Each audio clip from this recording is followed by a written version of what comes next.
Hello everybody and welcome back to Screen Stars. I'm here today to bring you another of my Star Trek reviews, and this time I am reviewing Star Trek Insurrection, that was released in 1998 and once again directed by Jonathan Frakes, who did such a great job on Star Trek First Contact. And it stars all the familiar faces from the Next Generation crew, as well as F. Mary Abraham and Anthony Zerbe. And this film focuses on the Enterprise crew who are decide essentially to go to this planet because data is malfunctioning. He's been on assignment on this planet where these colonists called the Baku live, and they are being observed by the Federation and another species called the Sonar. And there's the fact basically a plan has been hatched to relocate these Baku off this planet because this planet is very valuable, and there's properties on this planet that can essentially keep you forever young. So very, very valuable indeed. Now Data discovers this and tries to spoil their plans, but malfunctions at the same time. So Picard and the Enterprise crew turn up to try and take control of Data and then investigate as to what is happening on the planet. And when Picard finds out, he believes it goes against everything that the Federation stands for, and he basically will not stand for it, and helps to protect these colonists on the planet from the evil Sonar. Right, so what are my thoughts on Star Trek Insurrection? Well, this film I think gets a little bit of a bad rap. I remember when it came out, I mean for years now everyone sort of said, oh, every odd number in the Star Trek franchise is a bad film and all the even numbers are good. I personally think that's a load of old twaddle, if I'm honest. I think most of the Star Trek films are watchable, and there's a couple that are a little bit, like that. I've always really had a bit of a soft spot for this film. I really quite like the story. I think for the most part the crew of the Enterprise get much more to do here. Everybody has scenes that stand out or get a little bit more to do. Riker and Councillor Troy reignite their romance, which is still being seen today in the TV show Picard, obviously. So that triggered back in this, so you get them two getting back together, which was really, really nice. Worf has got quite a lot to do in this film. Data, who obviously other than Picard and Riker is one of the main stars of the crew, again has a standout performance here. But I think what I really like about this film is just simply a story. It's a really nicely told story that I think Star Trek stories, when they hold the mirror up to the past of humanity, and as Picard mentions a couple of times in this film, that mankind, some of mankind's darkest moments have been like the relocation of a smaller population to a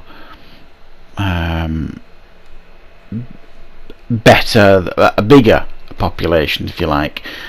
He puts it much better than me, but he's right. And I think when Star Trek stories, when they hold the mirror up to our past and things like that, and try and tell a refreshing story based on something like that, I think sometimes that's when Star Trek can be at its best. And I think this film is really quite effective in how it tells that story. It's got a good bad. Well, it's got two good bad guys here. We've got F. Mary Abraham, the Oscar winner from Amadeus, who plays the leader of the Sonar, who's wonderful in this film. He's a great actor and he plays a great villain. And I think Star Trek films usually perform better when they cast good villains, and all the way back to obviously Star Trek 2, and then you've got Star Trek 3 with Christopher Lloyd. You've got Christopher Plummer in Star Trek The Undiscovered Country. You've got Malcolm McDowell in Generations, and again we've got here F. Mary Abraham. And when they cast the right actors in the right parts for villainous roles, it always helps the movie, and he's great in this film as the villain, who's the leader of the Sonar. And these species, the Sonar, they tie them into the Baku beautifully as well, so their story intertwines with the Baku, and that plays out really, really well on the film.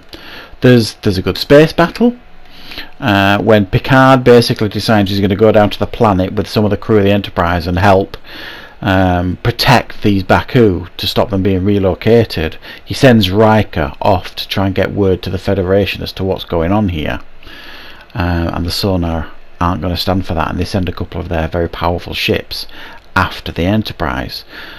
So you see Riker in action on the Enterprise, and it's nice to see I thought it was a really nicely put together space battle.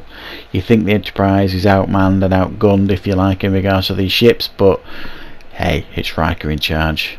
And there's a good scene on there where one of them actually says, if you pull this off, this will be known as the Riker maneuver, which I thought was really, really cool. And the stuff on the planet as well worked really well. I thought when they were trying to relocate the Baku, and